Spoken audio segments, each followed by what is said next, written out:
16 сентября в Елабуге состоялся второй всероссийский турнир по стрельбе из традиционного лука «Туган-Батыр». Организаторами турнира выступали Духовное управление мусульман Республики Татарстан, администрация города Елабуга, Мухтасибат Елабужского района и другие. Поприветствовать участников турнира приехал муфтий Татарстана Камиль Хазрат Самигуллин. Наш любимый пророк, саллаллаху алейхи вассалям, говорил, что «Аль-мумину кауи», сильный верующий, хайру, лучше, ва хаббу иля Аллах, любим Аллахом, мин аль-мумини даиф, чем слабый верующий, ва фи кулли хайр, хотя во всех есть благо. И, то есть, очень важно посмотреть, то есть, это наши традиции. Вот все восхищаются японским народом, они ушли в технологии вперед, но они не сняли своего кимоно.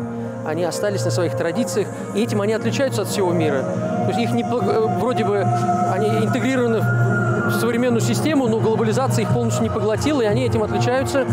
Поэтому это тоже часть нашей традиции. Если мы будем заниматься стрельбой из лука, плаванием, верховой ездой, как учил наш, побуждал пророк, саллаллаху алейхи вассалям, то мы получим за это награду и довольствие Всевышнего Аллаха. В турнире принимали участие 70 человек, которые приехали из Татарстана, Башкортостана, Астрахани, Москвы, Перми и других городов России. Участники, которые привезли собственный стрелковый инвентарь, лук, стрелы, колчаны налучья, были одеты в народно-исторические костюмы. Соревнования проходили в несколько этапов: всадник, стрельба с колена, биатлон, атака, стрельба с классической стойки, стрельба на скорость, турецкая пута, метание копья вдаль. Организация мероприятия – это всегда особенная штука, так скажем. Есть и сложности, и своя простота. Но самое главное, что это наша история, и мы продолжим эту историю в будущие года. На следующий год мы планируем провести мероприятие уже в середине лета с приглашением больше гостей и больше лучников, конечно. Поэтому ждем вас в гостеприимной Елабуге.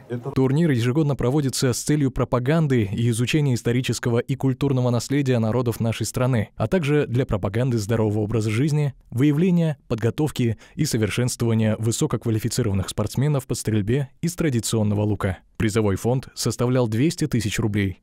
Победители турнира получили дипломы и денежные призы.